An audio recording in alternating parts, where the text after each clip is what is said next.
नमस्कार शेतकरी मित्रांनो, कृषी कल्याण युट्यूब चॅनल मध्ये सर्व शेतकरी बांधवांचं हार्दिक स्वागत आहे। सर्व शेतकरी बांधवांना एकच विनंती आहे, या साईडला दिसत असलेल्या काळ्या बटनावरती क्लिक करा, जेणेकरून तुम्ही आम्हाला सबस्क्राइब कराल। आणि तुम्ही जर आम्हाला सबस्क्राइब केलं तर शेती संबंधित असेच नवनवीन व्हिडिओ तुम्हाला आमचे सर्वप्रथम पाहायला भेटतील। तर शेतकरी मित्रांनो, चला तर व्हिडिओला सुरुवात करूया।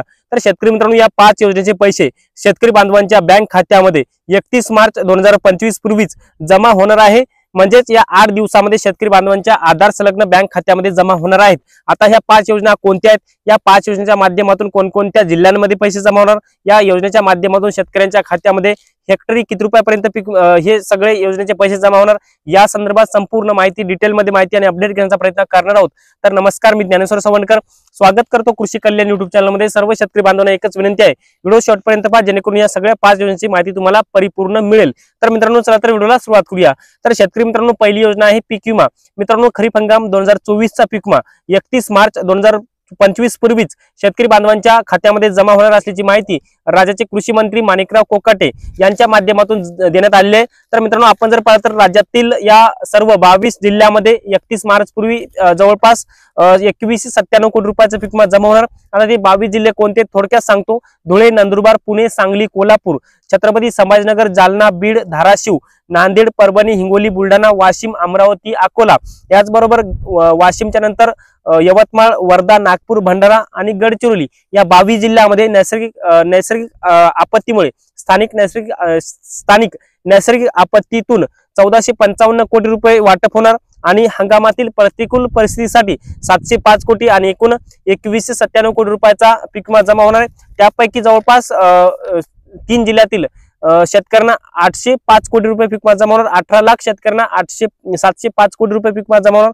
25% अग्रिमसाठी परभणी, नांदेड, हिंगोली हे 3 जिल्हे पात्र आहेत, ज्यामध्ये परभणीसाठी 296 कोटी 88 लाख, नांदेडसाठी 254 कोटी 59 लाख, हिंगोलीसाठी 154 कोटी 36 लाख रुपये, या 3 जिल्ह्यामध्ये 705 कोटी रुपयाचा 25% अग्रिम आणि या राज्यातल्या उर्वरित जिल्ह्यामध्ये वैयक्तिक क्लेमचा पीक विमा शेतकरी बांधवांच्या आधार संलग्न बँक खात्यामध्ये जमा होणार आहे।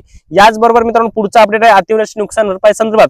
मित्रांनो, आपण जर पाहिलं तर अतिवृष्टी नुकसान भरपाईसाठी राज्यातल्या विविध जिल्ह्यातील शेतकऱ्यांचं मोठ्या प्रमाणामध्ये नुकसान झालं होतं, त्यामुळे त्या शेतकऱ्यांना अतिवृष्टी नुकसान भरपाईसाठी पात्र केलं होतं। परंतु आपण जर पाहिलं तर अद्यापही काही शेतकरी अतिवृष्टी नुकसान भरपाई पासून वंचित आहेत, त्यामुळे वंचित असलेल्या शेतकऱ्यांना 31 मार्च 2025 पूर्वी या निधीचं वितरण होईल, अशी माहिती राज्याचे कृषी मंत्री माणिकराव कोकाटे यांच्या माध्यमातून माहिती देण्यात आली आहे।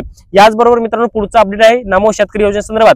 मित्रांनो, आपण जर पाहिलं तर पीएम किसानचा 19वा हप्ता 24 फेब्रुवारी म्हणजे फेब्रुवारी महिन्यातच वितरित झाला, परंतु आता मार्च संपत आला तरी नमो शेतकरीचा 6वा हप्ता काय शेतकऱ्यांच्या आधार संलग्न बँक खात्यामध्ये जमा झाला नाही।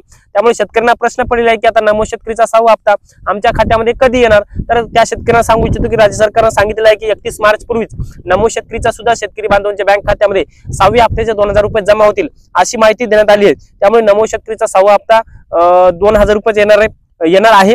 बऱ्याचशा शेतकऱ्यांना वाटत होतं की नमो शेतकरीचा 6वा हप्ता 3000 रुपयाचा येणार, परंतु या अर्थसंकल्पामध्ये नमो शेतकरीच्या निधीच्या वाढीबाबत कोणतीही तरतूद केली नाही। त्यामुळे नमो शेतकरीचा येणारा 6वा हप्ता 3000 रुपयाचा नव्हे तर तो 2000 रुपयाचा येणार आहे। याचबरोबर मित्रांनो, पुढचा अपडेट आहे गारपीट अनुदानासंदर्भात। मित्रांनो, गारपीट अनुदानासाठी राज्यातील बरेचसे शेतकरी पात्र होते, ज्याच्यामध्ये अमरावती जिल्ह्यातील शेतकरी पात्र आहेत, याचबरोबर यवतमाळ जिल्ह्यातील शेतकरी पात्र आहेत, अकोला, बुलढाणा, वाशिम, याचबरोबर पुणे श्लोक, अहिल्यानगर, सातारा, धाराशिव, हिंगोली, लातूर या सर्व जिल्ह्यातील पात्र आहेत। या सर्व जिल्ह्यातील शेतकऱ्यांना 6 कोटी 40 लाख रुपयाचा निधी मंजूर झालेला आहे, परंतु तो अद्यापही वितरित झालेला नाही। त्यामुळे या गारपिटीच्या अनुदानासाठी पात्र असलेल्या या शेतकऱ्यांना 31 मार्च पूर्वी निधी वितरण होईल, ज्यामध्ये धाराशिव जिल्ह्यातील 43 शेतकऱ्यांना 18 लाख, हिंगोली जिल्ह्यातील 877 शेतकऱ्यांना 1 कोटी 35 लाख रुपये, याचबरोबर लातूर जिल्ह्यातील 65 शेतकऱ्यांना 15 लाख, अमरावती जिल्ह्यातील 65 शेतकऱ्यांना जवळपास 8,80,000 रुपये, याचबरोबर यवतमाळ जिल्ह्यातील 1048 शेतकऱ्यांना 75 लाख, अकोला जिल्ह्यातील 422 शेतकऱ्यांना 70 लाख,